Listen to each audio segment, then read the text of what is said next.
Hello there, lovely souls. You're watching Let's Make Room for Positivity. I am Lovely Liz. Welcome.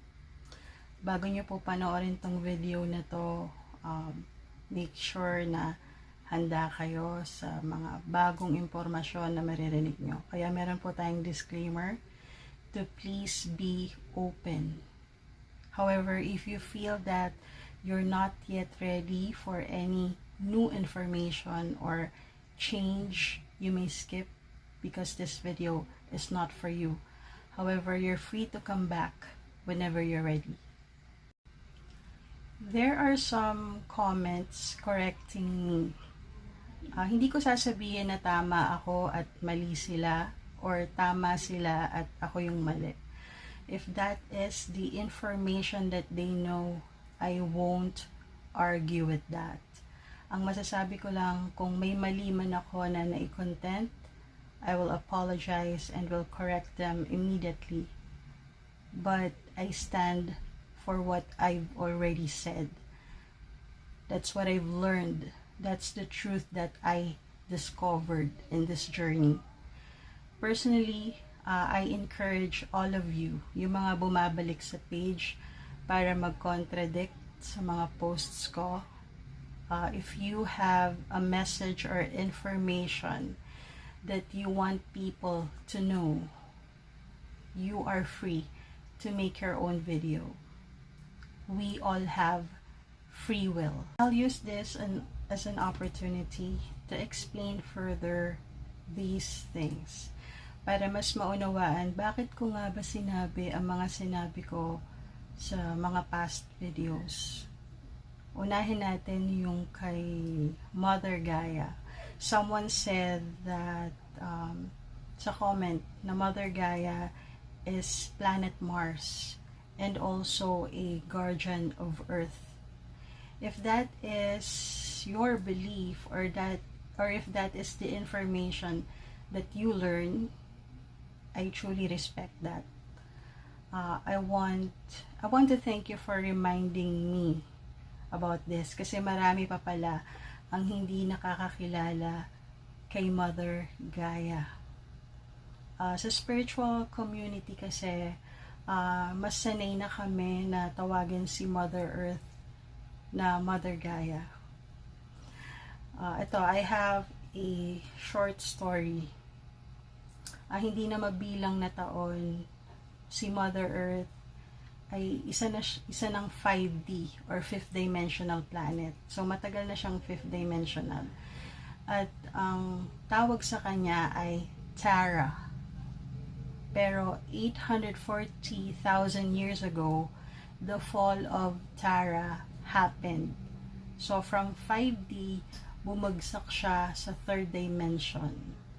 From being a high vibrational planet na ang mga nakatira ay master race or powerful beings, naging low vibrational siya. Operating in fear, doubt, resentment, guilt, people-pleasing, survival way of living, toxicity. Okay, so mas lamang yung negativity. Sa 3D Earth, ang mga nakatira sa kanya, limot ang mga tunay na kakayahan. Limot ang tunay na pagkatao. While Gaia is the 7D or 7th dimension name of Mother Earth. Pero yun nga, instead of calling her Mother Earth or Mother Tara, nasanay na kaming tawagin siyang Mother Gaia, yung pinakamataas na dimension na name ni Mother Earth. Dahil din siguro Mother Earth has a spirit named Gaia. Yan. I channeled Spirit Gaia many times already, and the most recent was the other day. Okay, sa journey na to, I found out that even before spiritual awakening, she's already one of my guides. I don't want to share this because this is something sacred for me. The connection that we have for me is indescribable. Noong una rin, hindi ako makapaniwala kasi planeta kumukonekta sa akin. Planeta nagpaparamdam sa akin. But until I walk this spiritual path and understand everything, I learned that Mother Earth is alive and she has a spirit named Gaia. So sa ngayon hanggang doon na lang po muna ang pwede kong i-share when it comes to this. Yung next correction is yung may nag-comment na 144 is a frequency. And I agree. Hindi niya lang siguro masyadong naintindi yung sinabi ko na 144,000 is a kind of energy. Energy at frequency po ay pareho. Kaya nga po, your energy is your frequency. And just recently, I learned from Dr. Samuel Lee, isang doctor na ilang taon nang nagre-research tungkol sa mga bagay na to, and I admire him for his work, si Dr. Samuel Lee. According to him, na kaya ginamit ang 144 na code is because of the Council of 12. This council holds the original Earth Templar codes. Each Council of 12 aligned at Earth's key grid points creates 144 energy squared. Bale, nanggaling ang 144 sa 12 times 12 equal to 144. And 144 is equal to ascension frequency. So, sa panahon na to, now that our planet Mother Earth is shifting into 5D, if we embody these ascension codes, if people will wake up and raise their vibration, it will be a big help for Mother Earth to ascend or shift into 5D easily.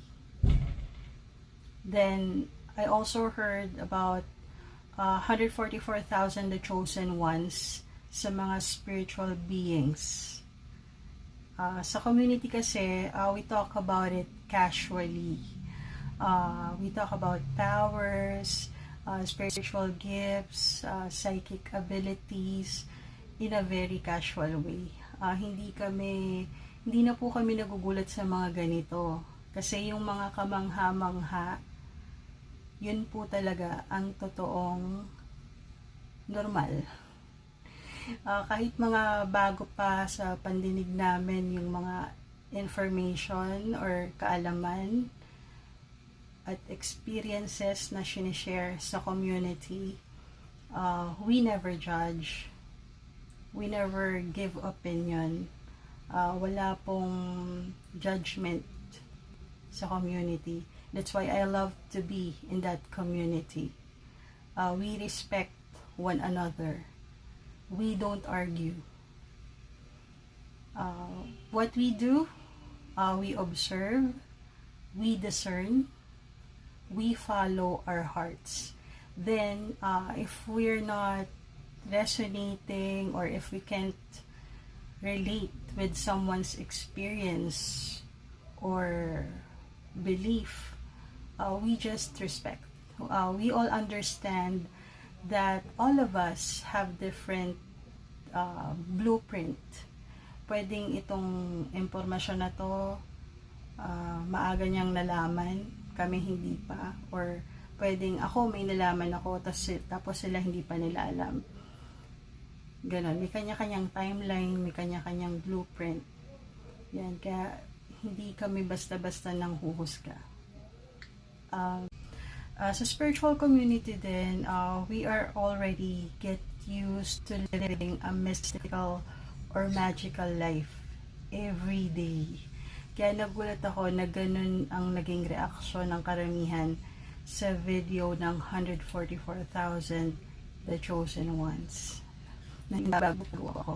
Lalong hindi ko in-expect na makakarating ang video sa karamihan. Especially, I meditate before posting my videos na makarating ang video sa taong karapat-dapat na makapanood nito. Recently, naunawaan ko na din. This is the energy of our planet right now. The awakening energy. So, that video, hindi man sobrang dami, pero nadagdagan ang mga nilalang sa planetang ito na napukaw ang kamalayan. If you're now confused, that is a sign of awakening. Then, lumantad rin yung mga natatakot na aminin ang kakayahan nila dahil natatakot silang tawagin na baliw or hindi normal. Na marami din pala ang may hindi alam or hindi aware na spiritual awakening na pala yung pinagdadaanan nila. Kaya nung napanood nila yung video, naliwanagan sila.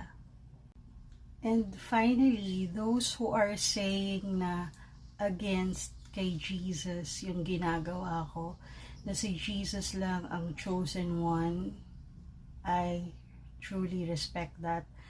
I won't argue with that. Yan yung paniniwalang nakamulatan natin.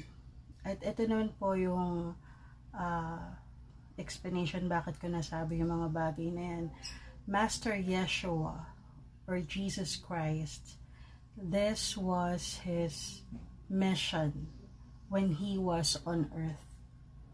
He went to mountains to meditate because he learned that it's the easiest way to connect to God through meditation and when you're around nature.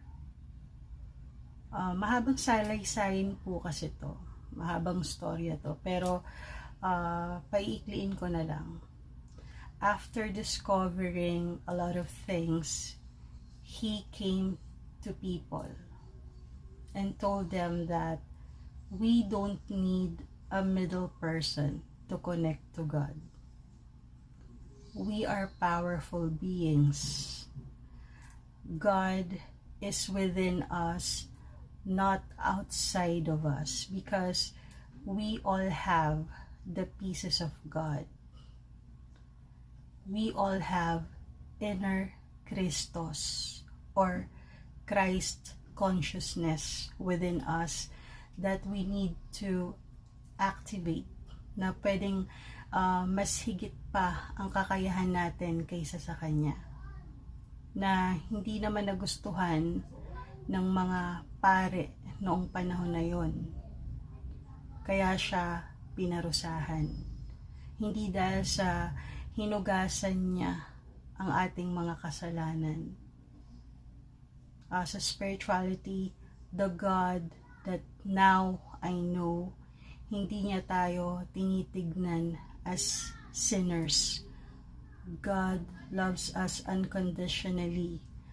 God will never judge us. Kaya paano huhugasan ang kasalanan kung hindi naman makasalanan ang pagtingin sa atin ni God?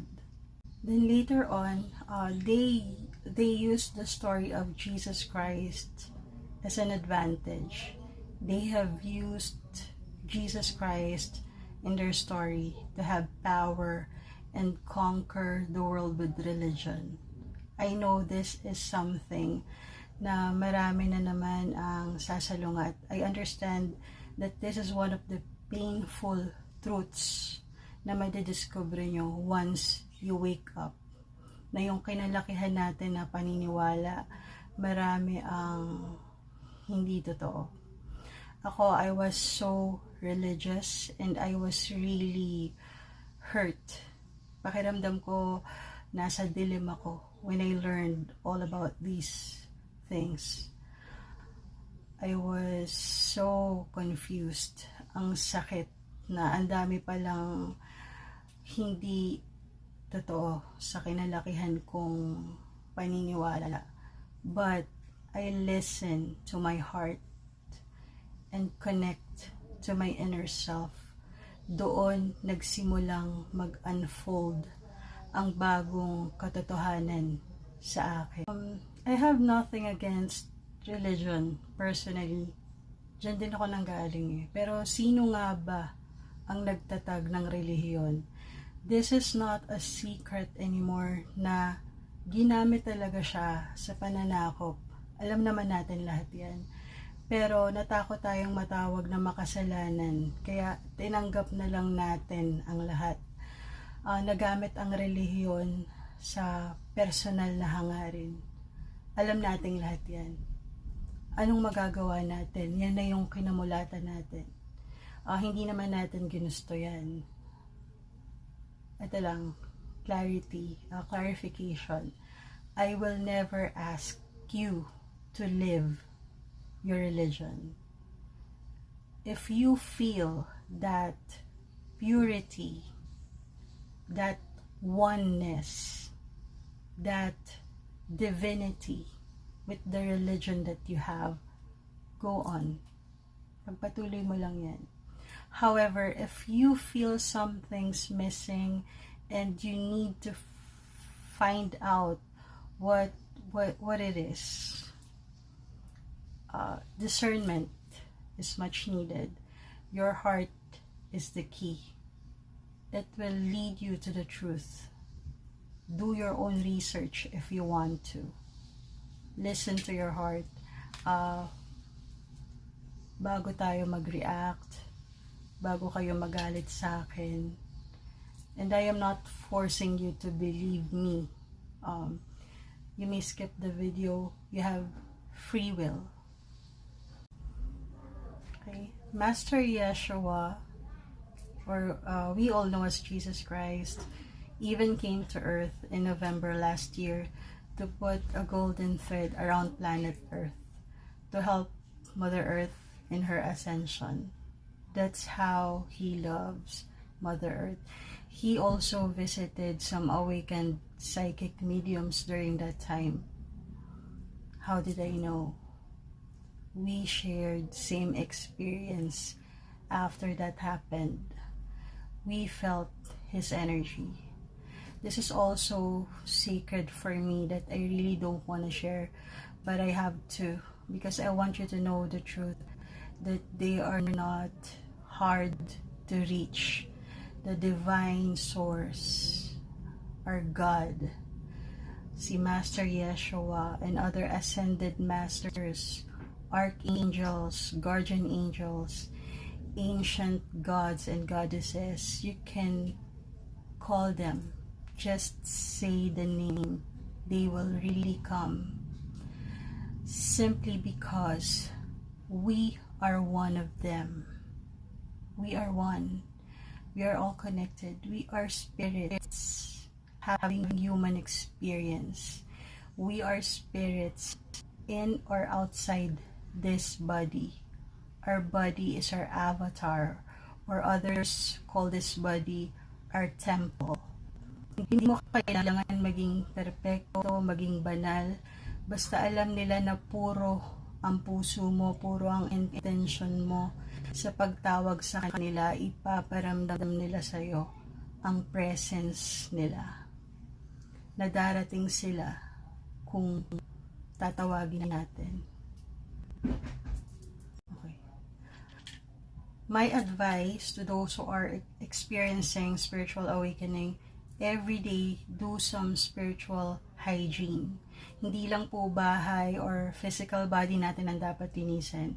Release all the negative energy and raise your vibration.